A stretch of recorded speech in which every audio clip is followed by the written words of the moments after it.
Bienvenue sur ce nouvel épisode d'Insomnie hors de mon lit. C'est Aurélie et comme d'habitude, nous allons parler de sommeil sur le podcast et de comment retrouver son autonomie vis-à-vis de son sommeil. Bien sûr qu'à travers l'autonomie, on va pouvoir retrouver un sommeil plus serein parce qu'à travers l'autonomie, on va pouvoir retrouver la compréhension de ce qui se passe pour nous et puis mettre en place des choses pour son sommeil, soi-même, petit à petit, en prenant son temps et en ayant confiance que sur le long terme, on va pouvoir être tranquille sur ce pilier de notre santé et ne pas dépendre de quelque chose, ne pas dépendre soit de quelqu'un ou de quelque chose que l'on doit forcément prendre, je pense aux somnifères ou au cachet, donc pouvoir se libérer finalement de cette dépendance qu'on peut avoir ou dont on a eu besoin à un moment donné et qui peut parfois nous faire peur de toujours avoir besoin de quelque chose, et puis cette autonomie qui va nous permettre de nous sentir une bonne fois pour toutes alignés avec nous-mêmes. Parfois choisir son sommeil, parfois pas, on va dire la plupart du temps choisir son sommeil, parfois pas, savoir quand ça se passe pas bien, pourquoi, accepter que ça se passe pas bien aussi parfois, ça fait partie du jeu. En tout cas, derrière le mot autonomie, il y a tout ça et c'est ce que j'espère vous transmettre semaine après semaine, mois après mois sur ce podcast. Alors aujourd'hui, il me tenait à cœur de revenir sur une notion vraiment fondamentale que j'ai déjà évoquée à plusieurs reprises, mais peut-être pas dans ces termes-là et peut-être pas de façon aussi claire, donc là, je dédie un podcast complet là-dessus. C'est sur cette balance entre le renforcement, son propre renforcement, et la pression de l'environnement. Pour le dire autrement, pour bien dormir, il faut trouver un juste équilibre entre la pression de son environnement et sa capacité d'adaptation et sa force personnelle. Avant d'aller plus loin sur cette notion-là, je voudrais revenir sur une autre notion qui bien sûr y est complètement liée, c'est celle de stress, mais venir redéfinir un petit peu ce que c'est que le stress, parce que souvent, le stress, il est vu comme quelque chose de subi, il y a du stress comme ça dans la vie qu'on reçoit et des choses qui sont des choses de stress. En l'occurrence, le stress, c'est pas ça. Le stress, c'est la réaction de notre corps à ce qui se passe dans notre environnement. Ça veut dire quoi, ce qui se passe dans notre environnement ? Ça veut dire quoi quand on parle de pression, l'environnement en fait ? L'environnement, c'est absolument tout ce qui est autour de nous, avec lequel on est en interaction. Notre sphère sociale, personnelle, professionnelle, amicale, familiale, je pourrais citer beaucoup de choses.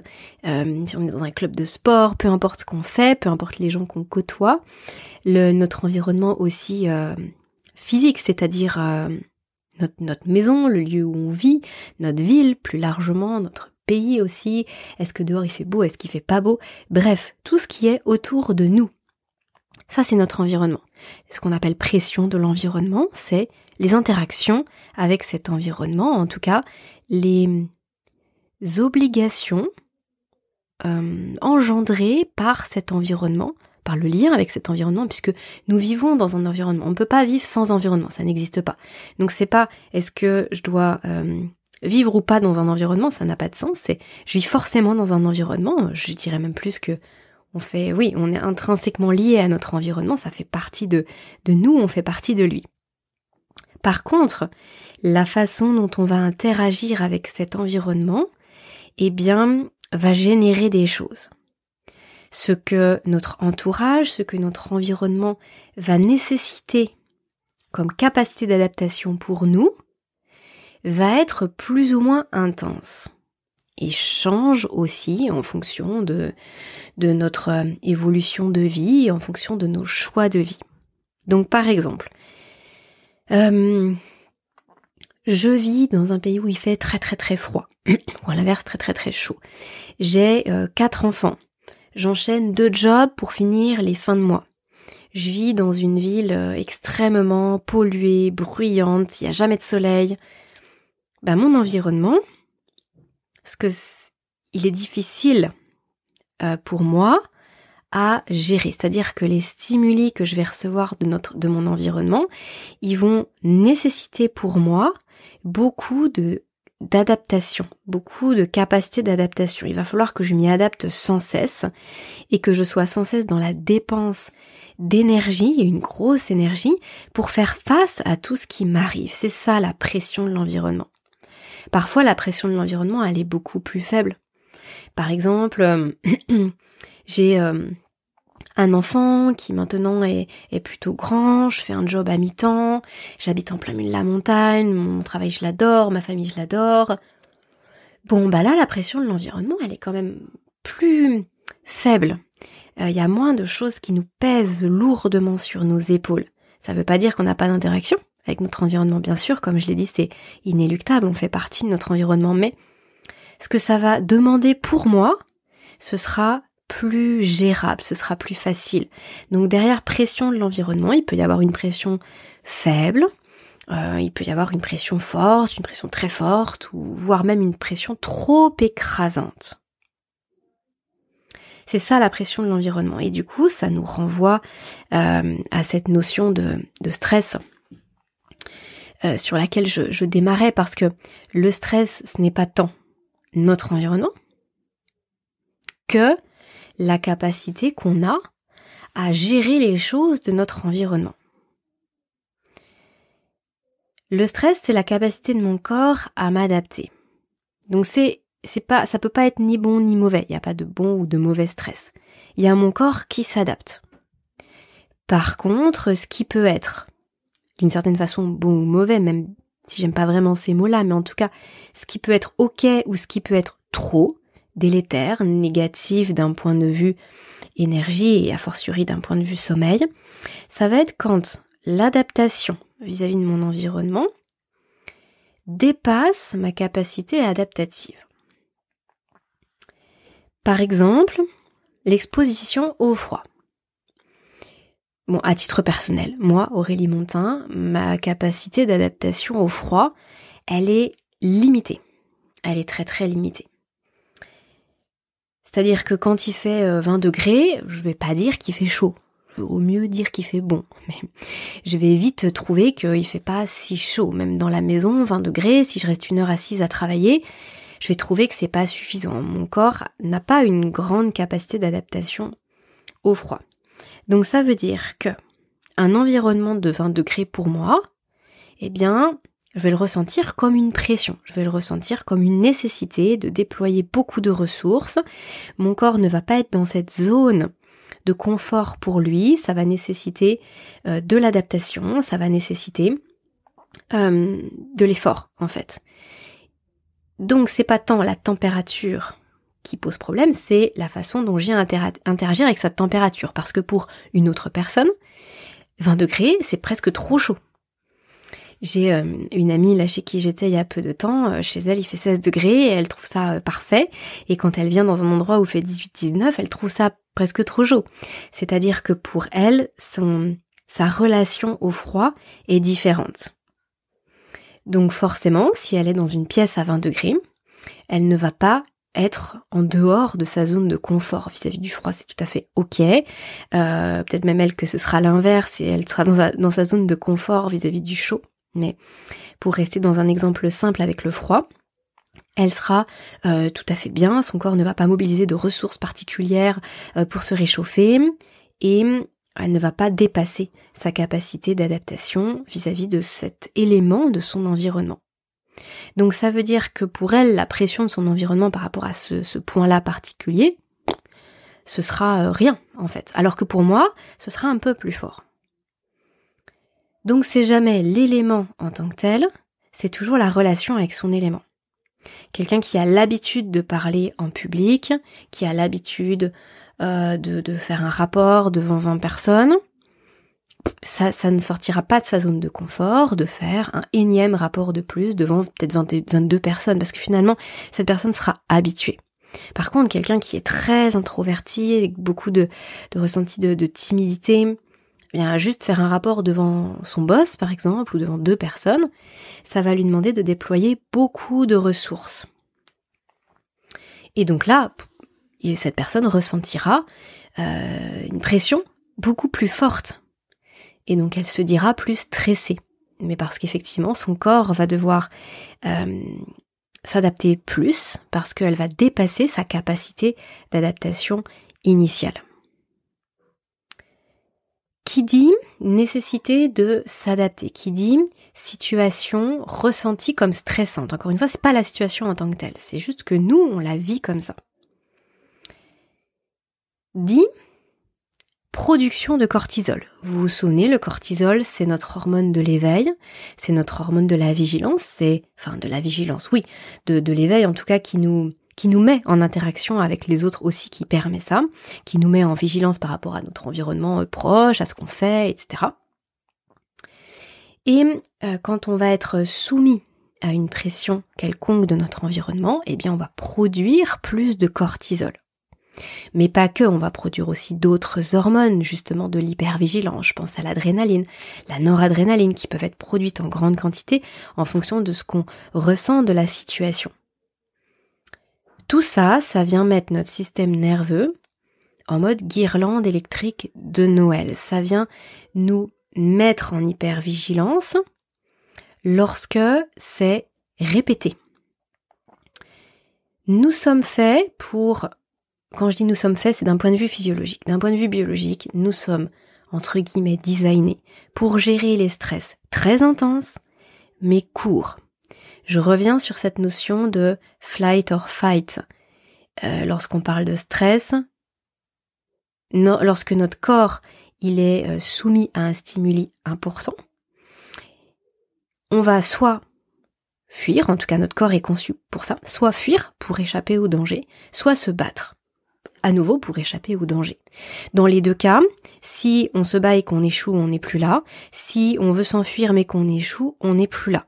Donc en fait, la question se pose pas trop dans la nature. Si on survit, du coup, notre système peut redescendre parce que le danger n'est plus là. Dans nos sociétés aujourd'hui, on subit un stress chronique. Et moi, ce que j'essaie de vous montrer aujourd'hui, c'est justement ce qu'on appelle par stress chronique, c'est une pression de l'environnement qui est trop forte. Ça veut dire que quand du matin au soir, on a des choses dans notre environnement qui viennent nous chercher, qui nécessitent beaucoup d'énergie, qui nous font sortir systématiquement de notre zone de confort, qui nous demandent beaucoup de ressources, eh bien, c'est ce fameux stress chronique, ce sont ces situations qui vont générer chez nous la production d'hormones dites de stress, mais moi je préfère vraiment les appeler comme des hormones de l'adaptation.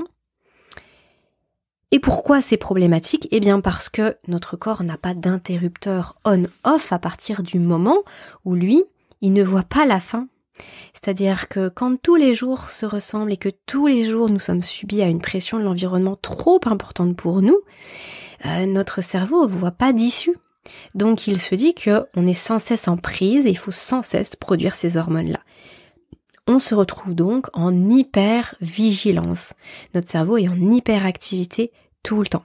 Rappelez-vous que le cerveau, il a vraiment 2 jobs super importants. Mémoriser, pour pas reproduire plusieurs fois les mêmes erreurs et pouvoir tout simplement dans un esprit de survie. Et puis trouver des solutions, et ça c'est le même esprit de survie, le même objectif.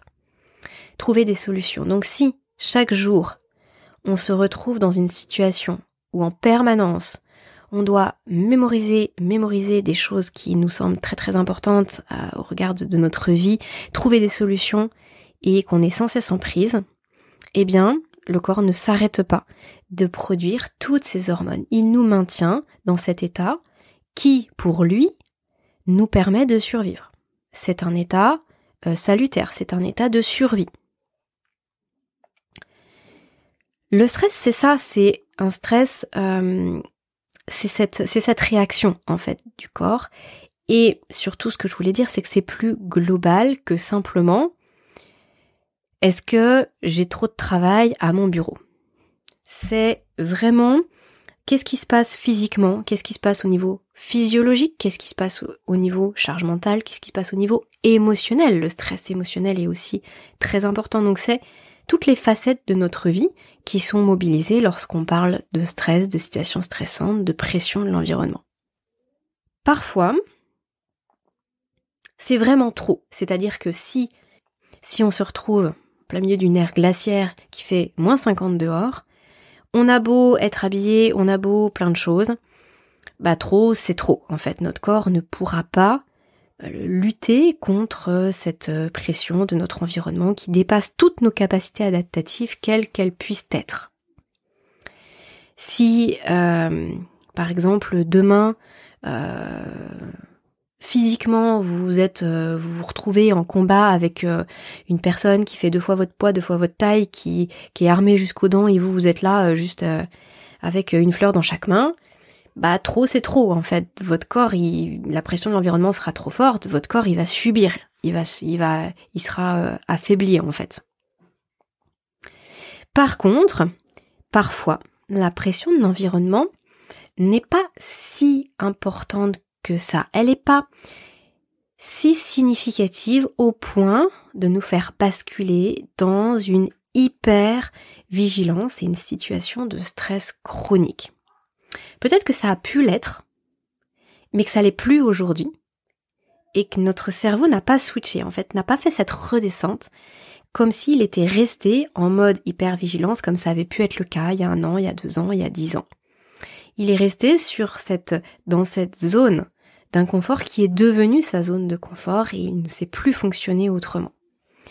Ou alors, tout simplement, il n'y a pas tant de situations, de pression de l'environnement, de situations qui sont objectivement stressantes, mais par contre, notre corps n'arrive pas à trouver les ressources. C'est là qu'intervient justement le renforcement.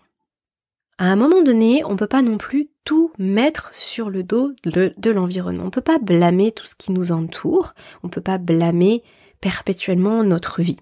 On peut aussi se responsabiliser et se dire que nous avons comme possibilité de nous renforcer à tout niveau. Souvent on pense au renforcement physique, bien sûr. On pense parfois au renforcement mental, mais moins. Et puis on oublie le renforcement aussi physiologique, le renforcement également émotionnel. Tout ça, ça permet de mieux faire face à tout ce qui se passe autour de nous. Ça permet d'appréhender les choses différemment. Alors, comment on se renforce ? Eh bien, parfois, si on est très frileux, il faut aller s'exposer un petit peu au froid. Je vous parlais, moi, de ma faible capacité d'adaptation au froid. Eh bien, une des solutions et des possibilités pour moi, c'est d'aller justement m'exposer au froid, mais de façon brève, par petites touches et crescendo, juste pour que mon corps se dise « Ok, là, je vais me renforcer ». Donc pas quelque chose de permanent, parce que je n'aurai pas la force pour ça, pas les ressources, mais par contre, ponctuellement, toujours aller toucher cette limite, me faire sortir un tout petit peu de ma zone de confort, et puis savoir que je peux y revenir. Mais ça, bien sûr, c'est un exemple un petit peu facile. Si on parle des émotions, le renforcement physique, ça peut être aller faire du sport, ça peut être aussi faire attention à ne pas être en surpoids. Ce sont des choses qui sont un peu plus communes, donc je vais pas trop m'y attarder. Mais les émotions, souvent, c'est ce qui pose problème. C'est la charge mentale et les émotions. Souvent, pour pas dire presque toujours, lorsque j'accompagne des personnes, j'entends « mais j'ai toujours été stressée, je suis de nature anxieuse, j'ai toujours été comme ça, mes parents sont comme ça, mon frère et ma sœur sont comme ça, bref, je suis comme ça ». Eh bien, j'entends, bien sûr, j'entends que la personne, si elle me le dit, c'est qu'elle le ressent comme ça. Mais je voudrais attirer votre attention sur le fait que ce genre de choses, ce ne sont pas des fatalités. Ce n'est pas une fatalité. On peut se renforcer aussi au niveau émotionnel. On a une hygiène corporelle, on va prendre sa douche, on se brosse les dents. On a aussi sur le podcast, on en parle sans cesse, on a cette fameuse hygiène de sommeil, les bonnes habitudes autour du sommeil. Je coupe mes écrans le soir, je fais attention à la lumière, au bruit, à plein de choses. Et on oublie son hygiène émotionnelle, son hygiène mentale. Pourquoi ? C'est tout aussi important. On a l'hygiène aussi alimentaire, qu'est-ce que je mets dans mon assiette, ça je vous en parle régulièrement, j'en parle bien sûr d'autant plus pendant mes consultations parce que c'est tellement lié au sommeil qu'on peut pas faire l'impasse là-dessus. Mais souvent il y a quand même une conscience, une prise de conscience sur le fait que faut manger sainement. On sait pas forcément pourquoi, on fait pas forcément le lien avec ce qui nous arrive, parce que c'est très complexe l'alimentation, mais on sait que, on a la petite phrase en tête qui dit il faut manger 7 fruits et légumes par jour, blablabla. Ok, même si on peut revenir dessus plus tard, mais ok. Par contre, l'hygiène émotionnelle et mentale, ça personne n'en parle. Or, on peut apprendre à gérer ses émotions. On peut travailler sur le regard qu'on porte sur les choses. Oui, je vois toujours le verre à moitié vide, je suis plutôt pessimiste et puis je stresse pour un rien, je le sais, mais je suis comme ça. Non, tu peux utiliser des outils qui vont te permettre de prendre un peu de recul, de faire un pas de côté, qui vont te permettre, plutôt que quand il se passe un événement A, d'avoir un tourbillon émotionnel monstrueux à l'intérieur de toi, et bien petit à petit, semaine après semaine, mois après mois, observer que c'est plus un tourbillon émotionnel. T'as une bourrasque, il y a quelque chose qui vient de te bouger, mais c'est plus comme avant. Il y a des choses qui ont évolué, ça c'est tout à fait possible. Quels sont ces outils ? Bien évidemment la méditation. La méditation, je vous en parle souvent, c'est une pratique qui permet justement d'être dans l'observation, pas dans le jugement, et de se ramener au moment présent. Donc on dit au revoir aux ruminations, aux cogitations, et on se focalise sur son corps, sur le moment présent. C'est extrêmement puissant. J'aurai l'occasion de développer sur un autre podcast la méditation plus en détail. J'en ai déjà parlé par le passé, mais ça nécessiterait d'être un peu plus développé. En tout cas, c'est un outil. Il y a des applications, il y a des coachs, il y a des vidéos, il y a des petits objets aussi, je pense au MyMorphée ou Morphée, je sais plus comment ça s'appelle, qui permettent d'avoir des méditations à partir du moment où on se dit pourquoi on le fait. Encore une fois, la méditation, ce n'a pas pour but d'endormir. Souvent, c'est une erreur que les gens font en me disant j'ai médité 2-3 fois, mais je vois bien, ça marche pas sur moi, je fais ça avant de m'endormir, mais bon, ça m'endort pas, je m'endors pas. Oui, mais ça, c'est pas le but, en fait. La méditation, vraiment, elle a pour but cette hygiène émotionnelle. Elle a pour but cette hygiène aussi mentale, de pouvoir faire un petit peu, d'apaiser toutes ces pensées, de faire le tri dans ce qui se passe pour nous, et de se sentir plus serein, en définitive. L'hypnose ou l'auto-hypnose est un autre outil. Ça, j'en parle aussi souvent parce que c'est un peu différent de la méditation. On est un petit peu moins dans la contemplation et dans l'observation, mais un petit peu plus dans l'action, puisque là, on vient un petit peu travailler sur nos différents états de conscience et travailler sur parfois des programmations neuronales qui sont en place depuis longtemps, on se sent préprogrammé et on voudrait sortir de certains schémas qui ne nous conviennent pas, qui ne nous servent pas dans notre quotidien. Et l'auto-hypnose, ou l'hypnose bien sûr avec un praticien, ou l'auto-hypnose en pratique libre ou avec des applications, vont permettre ça. Il y a bien évidemment la respiration. La respiration qui permet de faire le lien entre notre système de conscience conscient, voilà, et notre, oui, c'est ça, plus simplement, et notre système nerveux autonome. Donc la respiration, quelle que soit la technique, permet d'être en lien avec nous-mêmes de façon différente et de nous renforcer. Déjà parce qu'on s'oxygène mieux, et puis en fonction des techniques de respiration, on va travailler soit sur la stimulation, le système nerveux sympathique, soit justement sur l'apaisement, le calme et le système nerveux parasympathique. Mais en tout cas, on est en train d'être dans une sorte de contrôle de ce qui se passe dans notre corps, sans que ce soit du contrôle, comment je pourrais appeler ça ? Je veux, tu obéis. vis-à-vis de son propre corps, parce que ça marche pas du tout. Ça marche pas du tout. Faut être main dans la main avec son corps. On est en relation avec son corps, mais par contre dans une sorte de contrôle du stimulus. C'est ça que je veux dire. C'est-à-dire que on reçoit quelque chose, souvenez-vous, on est toujours dans ce lien avec l'environnement. Il se passe quelque chose dans notre vie et on vient l'accueillir différemment. Ce terme d'accueil, il est important parce que quand on accueille, on ouvre les bras. On dit bienvenue, on dit venez. On ne ferme pas la porte et on met pas un bouclier devant. Donc d'accueillir et ensuite de gérer avec ça, d'accepter qu'on puisse être en prise à une émotion à un moment donné pour ensuite la laisser filer. La respiration permet ça. Les autres outils permettent aussi. Mais ça peut être aussi l'activité physique, le fait d'aller se défouler au niveau des émotions. Ça peut être aussi des outils beaucoup plus pratico-pratiques comme une meilleure organisation personnelle ou professionnelle par rapport à la charge mentale, là du coup.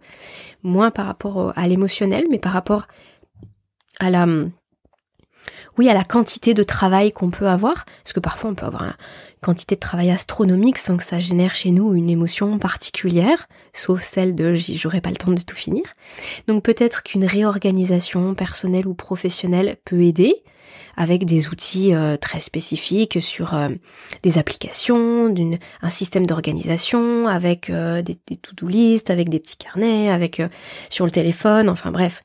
Je vais pas rentrer là-dedans parce que ça pourrait faire l'objet d'un sujet complet, mais en tout cas le fait de repenser ça peut aider et permettre de gérer sa charge mentale différemment.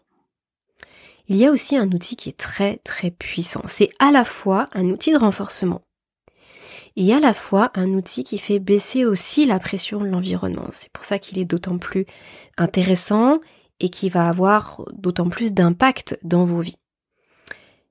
C'est le fait de savoir dire non, de prendre des décisions, de ne pas rester dans une sorte d'apathie, d'être un peu englué dans son quotidien et de considérer que ça a toujours été le cas et ce sera toujours le cas. Le fait de se dire ok, je passe à l'action, je prends des décisions, de savoir dire non aussi pour se sentir plus aligné par rapport à ce qu'on veut, justement. Ça, déjà, ça nous renforce parce que ça augmente l'estime de nous-mêmes. Le fait de savoir dire non, ça permet de montrer la confiance qu'on a en nous, et ça c'est important. Alors c'est à la fois lié à la confiance qu'on a en nous et à l'estime qu'on a de soi. Il faut ça pour pouvoir dire non, et en même temps quand on se fait un peu violence et que parfois on dit non vraiment, eh bien ça vient renforcer. Donc il y a une sorte de boucle rétroactive qui vient renforcer l'estime qu'on a de nous-mêmes et notre confiance en nous. Et puis quand on dit non, qu'on ose dire non, et qu'on fait des choses qui sont plus alignées par rapport à nos objectifs, à nos valeurs, eh bien en fait on fait de la place. Donc il y a des choses de notre environnement qui ne vont pas avoir lieu. Donc ça va faire de la place, ça va nous laisser plus d'énergie pour autre chose. Il y a quelques exemples que je peux vous citer par rapport à ça. Quand on est jeune parent, parce que je sais que vous êtes nombreux à m'écouter en tant que jeune parent, parce que justement vous êtes dans cette hyper-vigilance liée à un enfant en bas âge, et puis le fait de pas, même quand l'enfant grandit, on reste dans cette hyper-vigilance. C'est quelque chose de malheureusement très commun, mais qui n'est pas du tout, encore une fois, une fatalité dont on peut sortir. Quand on est parent, on peut dire non à sa famille, à ses amis. Non, vous venez pas ce week-end, je suis crevée, je veux rien faire, je veux pas préparer, je veux pas être obligée de nettoyer ma maison, je veux rien faire. On peut dire là je viens, mais par contre j'ai pas le temps de préparer quoi que ce soit à manger, donc je viens comme je suis. Si on est invité, on peut dire on peut demander aussi.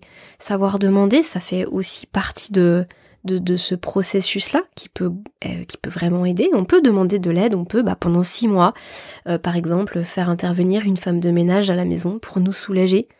Et cette pression qui était sur nos épaules à un moment donné, d'avoir une maison potable, propre, etc., on lâche, ce n'est plus nous, Et cette énergie gagnée, on peut l'allouer à autre chose. Parce que, vous l'avez compris, tout est question d'énergie et de briser ce cercle de pression continue et de stress chronique.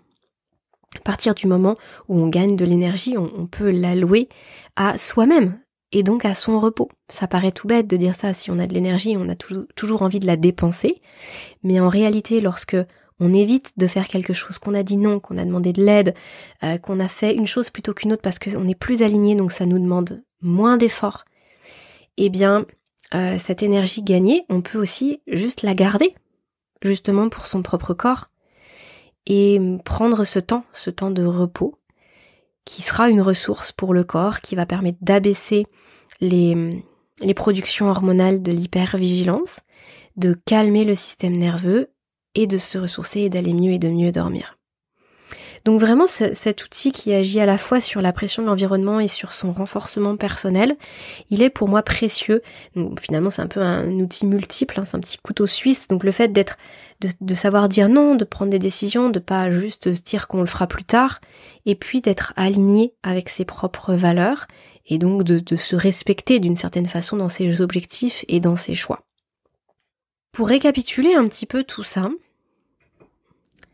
le sommeil, il dépend de notre capacité, de la capacité de notre corps à alterner entre je dois dépenser de l'énergie et je peux obtenir des ressources et du repos. Quand la pression de l'environnement, elle est trop forte, qu'on la perçoit comme telle, en tout cas, ça nous épuise, ça nous met en hypervigilance, le sommeil, il peut en pâtir directement. Quand on est trop faible, que on n'a jamais travaillé sur son hygiène de sommeil, sur son alimentation, sur son hygiène émotionnelle, sur sa charge de travail ou sur son organisation, sur son hygiène aussi, sur son physique, on est trop affaibli. Et en fait, n'importe quelle petite chose de notre environnement qui se présente à nous est vue comme une montagne. Ça a les mêmes répercussions sur le sommeil que si effectivement, de façon objective, c'était trop. Donc la perception peut être la même, mais par contre, là où c'est différent, c'est qu'on peut jouer dessus. Donc l'équilibre, il est là lorsque la pression de l'environnement, elle est tenable et qu'on a travailler sur notre renforcement, qu'on s'est renforcé pour justement venir rencontrer cet environnement qui est le nôtre aujourd'hui. Finalement, je pourrais m'arrêter là dans ce podcast, c'est vraiment l'idée principale que je voulais vous partager, de faire un point, mais vraiment de vous poser une vraie fois, en fait, pas simplement d'y réfléchir comme ça en 2 secondes, mais de vous poser là-dessus et de dire voilà, quelle est ma situation de vie aujourd'hui ? Quelle pression de l'environnement je ressens, il y a quoi sur mes épaules ? Et en face, quelle est ma capacité ? Quel est mon degré d'énergie ? Quelles sont mes capacités émotionnelles, physiques, physiologiques ? Où est-ce que j'en suis ? Et qu'est-ce que je fais ? Mais je vais aller un petit peu plus loin, parce que finalement, il y a 2 écueils dans lesquels il ne faut pas tomber lorsque on fait ce travail-là, et que je vois souvent. Le premier, c'est que souvent, la plupart des personnes va travailler sur le renforcement. Je vais voir un psy, je travaille sur mes émotions depuis des années, je sais que je suis comme ci, je sais que je suis comme ça, j'essaye de faire un maximum de sport pour décompresser, j'essaye de faire ci, j'essaye de faire ça. La personne est très déterminée, plein de bonne volonté et plein de motivation pour pouvoir mieux gérer ce qui lui arrive. Sauf qu'à un moment donné, il faut ouvrir les yeux et se dire que c'est trop ce qui est demandé. Peu importe l'énergie qu'on pourrait fournir pour se renforcer, peu importe ce qu'on pourrait utiliser, il faudrait qu'on puisse méditer 7 heures par jour pour pouvoir gérer tout ce qui nous arrive dans notre vie. Sauf que bien évidemment que les 7 heures par jour, nous ne les avons pas. Donc je reviens à ce besoin de vraiment faire baisser la pression de l'environnement et de pas uniquement se concentrer sur « il faut que je sois mieux moi-même ».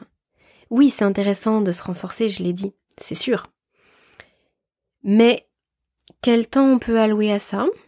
quel résultat on attend de ça, et est-ce que mon environnement ne sera de toute façon pas trop impactant, pas trop surstimulant, et ne nécessitera pas trop d'énergie par rapport à ce que je peux mettre en face.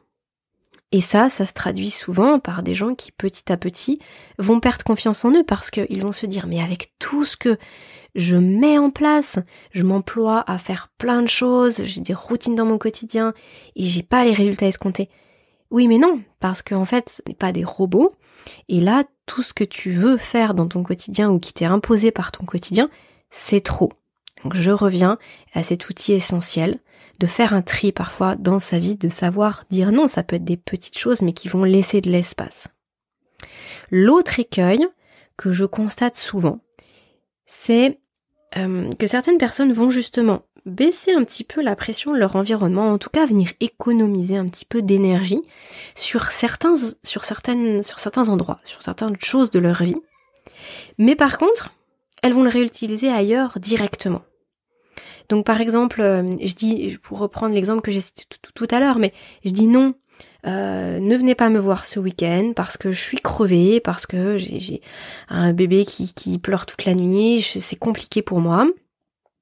Ne venez pas. Ok. Par contre, à côté de ça, la personne, elle va faire son ménage de fond en comble, elle ne dormira pas pendant la sieste de son enfant ou les siestes de son enfant, elle va aller faire les courses, et puis possiblement qu'elle va s'avancer pour tel ou tel truc. Du coup, l'un pour l'autre, c'est presque pareil. C'est-à-dire que, oui, elle aura dit non, oui, elle aura économisé de l'énergie sur un point en particulier, mais elle l'aura investi tout de suite ailleurs. Là, moi, ce que je vous propose, c'est vraiment d'économiser votre énergie, de garder votre énergie pour vous, pour votre corps, pour votre régénération, vos ressources personnelles. Votre corps, il en a besoin. On a besoin d'autant de repos, d'autant de ressources que ce qu'on dépense comme énergie. Je prends souvent cet exemple du compte en banque. Si vous dépensez plus d'argent que ce qui ne rentre, à un moment donné, votre banquier va vous appeler, il va vous dire « Stop, ça suffit ». Sauf que votre corps, il a une résilience et on va dire une patience bien supérieure à celle de votre banquier. Et du coup, il va accepter, s'affaiblir. La fonction sommeil en pâtit, votre vitalité du quotidien en pâtit. Et puis à un moment donné, ça peut finir par un burn-out, par un gros stop. Et là, il n'y a plus rien qui fonctionne correctement. Donc, nos temps de repos, nos temps de ressources, et encore une fois, les temps de repos, ça va être les balades dans la nature, ça va être des temps calmes, ça va être des siestes, ça va être bien sûr des nuits où on fait en sorte que toutes les conditions soient réunies pour qu'elles soient de bonne qualité et assez longues. Ça va être aussi des temps de qualité avec ses proches, des temps de massage, ça va être des moments sociaux, des moments de jeu, ça va être vraiment tout ce qui va venir nous nourrir. Eh bien, il en faut de ça autant que tout ce qu'on va venir donner et tout ce qu'on subit de notre environnement.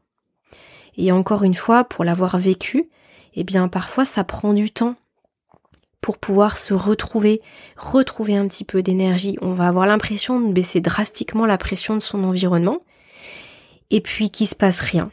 Mais c'est parce que le corps il a besoin de prendre et ensuite petit à petit il y a des choses qui vont émerger et on va retrouver une énergie nouvelle. C'est un petit peu comme une éponge. C'est-à-dire que si vous avez une éponge qui est sèche, vous commencez à faire tomber quelques gouttes dedans. L'eau va pas couler, hein. Ça va pas goûter de votre éponge. L'éponge, elle va absorber. Et puis après, quand elle sera pleine, que là, ça débordera d'eau, là, ça va faire du goutte à goutte et votre éponge, il n'y aura pas besoin de la presser pour que qu'il y ait des gouttes d'eau qui en sortent. Pensez déjà à vous, à trouver de la ressource et ensuite, le renforcement viendra. Pour certaines personnes, c'est un peu plus rare, c'est l'inverse, c'est-à-dire qu'il y a pas beaucoup de pression de l'environnement, il faut juste vraiment se renforcer pour se sentir mieux. Mais bien sûr que, vous qui me suivez, vous êtes probablement plus dans la première situation que cette dernière. Voilà pour ce podcast qui, pour moi, est une des clés de voûte de la gestion de ce qu'on appelle stress, qui vraiment permet de faire le point dans sa vie et de pas dépenser son énergie pour rien ou à tort et à travers ou sur des choses qui sont pas forcément porteuses. Bien évidemment que lorsqu'on a dit ça, on n'a pas tout dit sur le sommeil, vous le savez, attention aux autres raisons de troubles du sommeil. Là, on a parlé de la raison liée à cette hypervigilance au système nerveux qui n'en peut plus, mais on a déjà évoqué plein d'autres choses sur le podcast, tout le système digestif, les intestins, je vous renvoie aussi au podcast sur la thyroïde.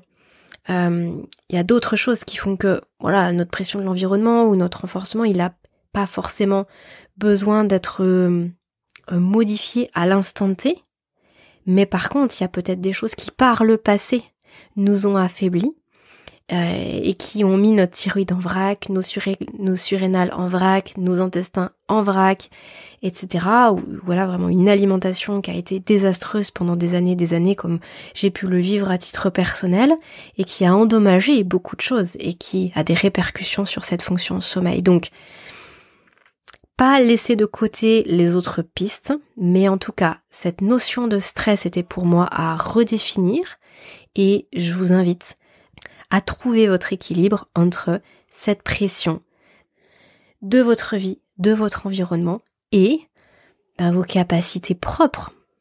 Où est-ce que vous en êtes? Est-ce que vous pouvez vous renforcer? Quelles sont aujourd'hui vos capacités d'adaptation? Si elles sont sans cesse dépassées, il faut faire quelque chose. Soit baisser la pression de l'environnement, soit vous renforcer. Je vous souhaite à tous une belle journée ou une belle soirée. Je vous dis à très bientôt sur le podcast et d'ici là, prenez bien soin de vous.